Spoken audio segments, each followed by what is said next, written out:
All right, I'm currently on the phone with Shane of Heavy Sticks Productions, so I'm going to go ahead and give him the chance to introduce himself. Awesome. Hey guys, I'm happy to be here. My name is Shane, just like you said. I mean, it's been a long day in the studio. I set aside some time, and I think Alexander is an amazing dude. So let's get this going, shall we? To get it going, let's talk about the beginning. Okay. When did you first kind of connect with music? What made you want to participate in it? Oof. I mean, I would say how much time you got, but it's all good. All right. So I was 6 years old, right? I mean, but let's go back 3 years. I started beating on things like lampshades, which I actually just stood in front of for a second, with these Fisher Price forks. And, my father, who taught me how to play drums, saw that, I like beating on things. So lo and behold, 3 years, later come around, and I hear this drum beat from, ironically, When Baby Breaks from Led Zeppelin. And I run downstairs and I see this drum kit, and my mouth just drops, you know? Mm-hmm. And then fast forward to 10 years old, I do this drum off and I come in third. And everybody's getting off the stage, like mocking, sort of like bowing down and like, I'm not worthy, all that stuff. And I'm like, Jesus. Well, let's back up a little bit there, because you kind of jumped between getting your first drum kit to winning a or coming in third in a competition. How did you go about learning? Did you take like private lessons or listen to your favorite songs, kind of thing, or? I mean, yes and no. Basically, I started, like I told you, like I said, my father had taught me how to play drums. He had been playing since he was little, and he was the one that was playing that drum beat, when I came downstairs. And, I took lessons from him. And then in that, I took lessons in school band, the rudimentary stuff, the stuff that people frown upon. It's like, ugh, you know what I mean? All that Mm-hmm. stuff. But then it became necessary for me to get into a band, and in a lot of my bands, one of them, I played the House of Blues in Chicago and I headlined there. So, I mean, I got into bands, I started listening to music. It kind of, it was all together. Okay. So tell me about those first bands you were in. Well, my father got me into some bands, off of like internet, networking, but him and I had a falling out, when I was younger, like freshman in high school. So I was left to my own devices, which is fine.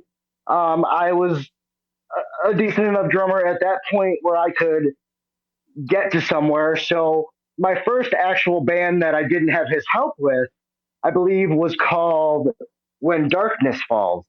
And we played the 4th of July Fest in Hoffman. And that was my first taste of actually being on a stage. And so how far did you make with that band? Did you guys tour more than just a couple shows, or what was the deal there? Well, I was like 14 years old and still in high school. So, I mean, the touring didn't start until much later, which I'm sure we'll get to. But that band didn't really last long, only because I had more of a dedication and a drive to want to grab this thing called music by the horns and ride it until I could ride no more. Okay, so let's go to that next step then. What was kind of the next iteration of a band that kind of got you closer to that goal? Well, the next band was the band that I played the House of Blues with, which was called Rome the Ruin. That was ROME instead of ROAM, because a lot of people will get that mixed up, but it's whatever. And we were playing a show at a place called The Wire. I believe it was in Berwyn, Illinois. And this promoter comes up to us and says, "Hey, good show. You guys were great. My singer had gotten sick, but she was trying the best she could. Bless her heart." And then he's like, "What are you guys doing in the next 2 weeks?" We all look at each other. We're like, "I don't know." you know? And then he's like, well, how do you feel about playing in the headline at the Chicago House of Blues? And my bass player and I just, we had to grab each other because we were both about to fall. Because, I mean, that's the, you walk in there and you're smacked in the face with a memorabilia, Sure, absolutely. you know? And I mean, so that band got me to the point where the House of Blues was a revelation for me because I played in front of 150 plus people. The first 10 seconds of the song, I screwed up. And as a drummer, I'm sure you know you can't do that. Because especially your singer looks at you like, "Are you stupid?" um, but on the way home from that show, I was like, you know what? I don't want to be. I was 21 at the time, so I was already out of high school, so I could just do whatever. You know, I could quit my job now then if I wanted to.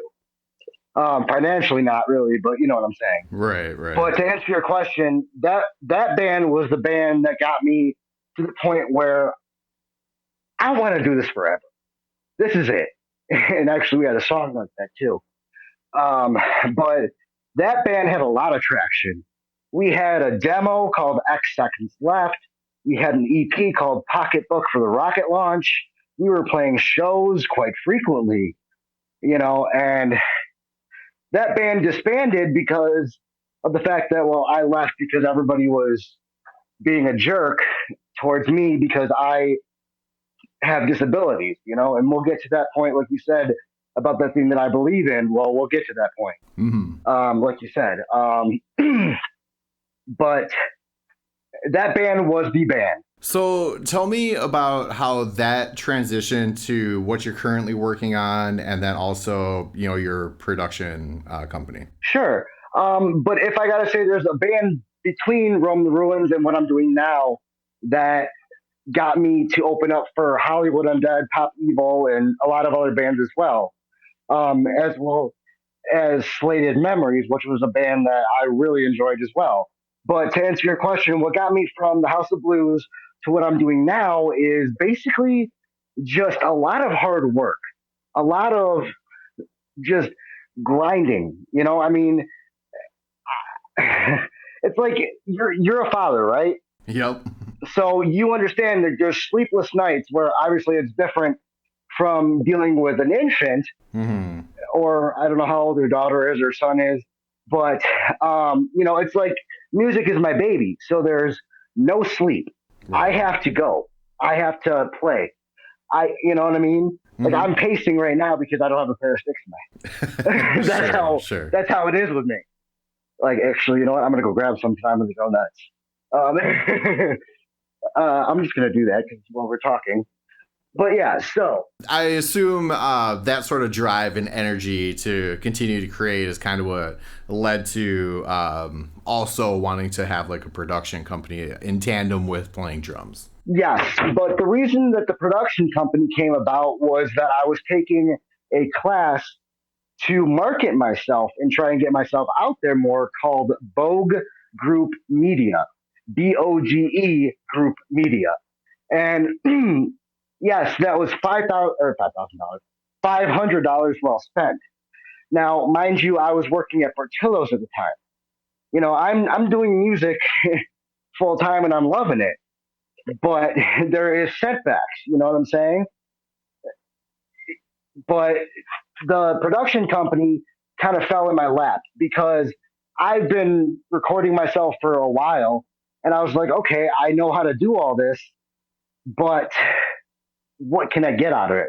How can I help people? I love helping people, Alexander. I love it.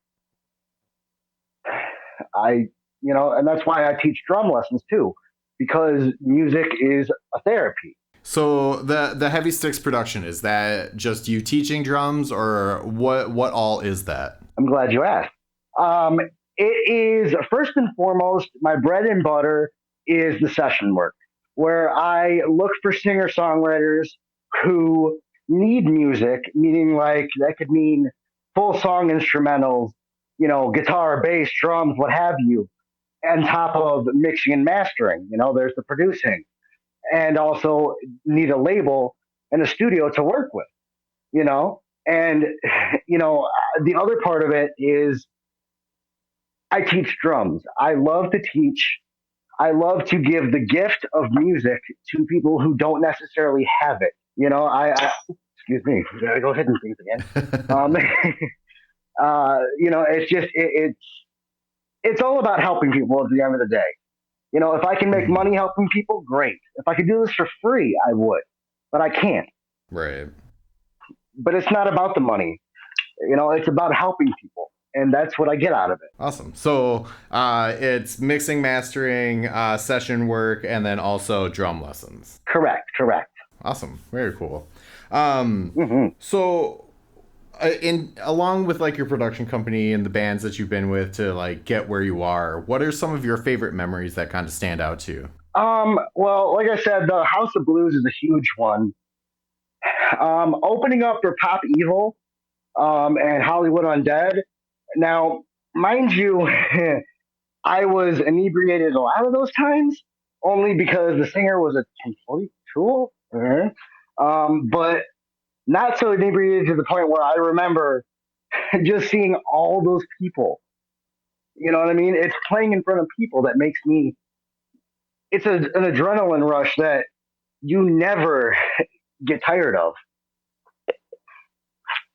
Another memory for me is another memory of me or for me is playing at what was that place? Pub Yahoo, and I believe Carol Stream. This place was so small, like it didn't even have a stage. It was basically just a dance floor, and I was in the corner with my 1988 Ludwig, you know, playing in front of people I didn't even know, and I've never played here before. And I'm like, okay, this is cool, this is different. And then, you know,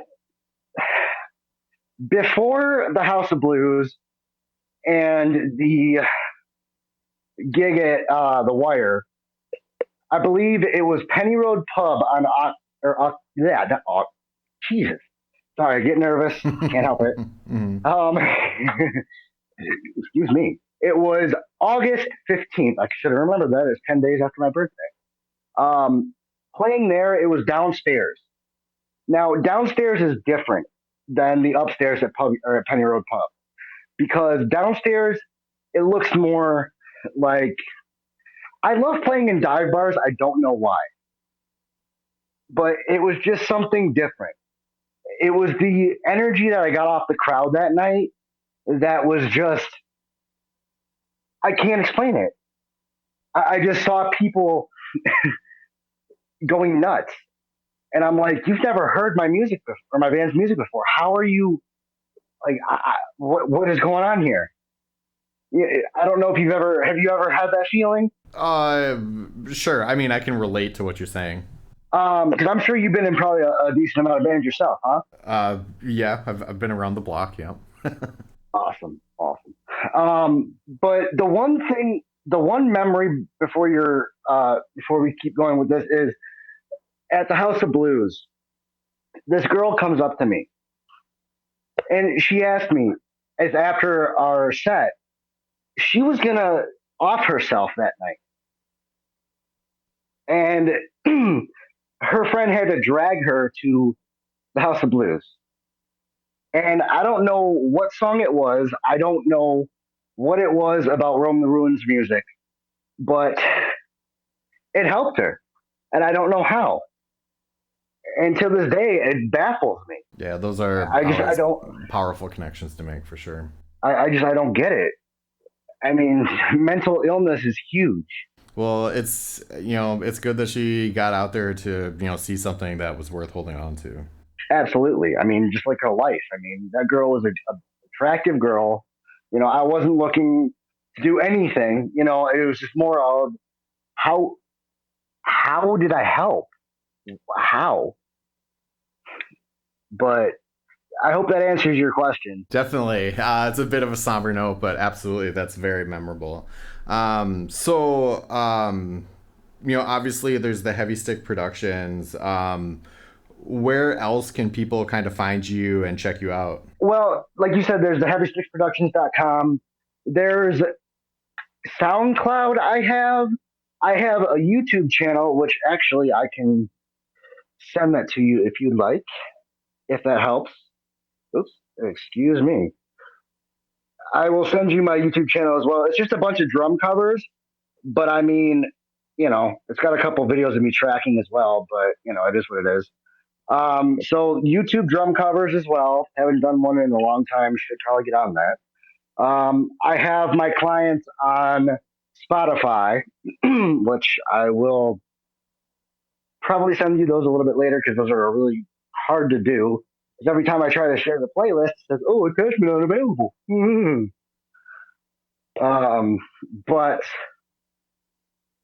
there's YouTube, SoundCloud, Spotify, Heavy Sticks Productions, and right now that's about it.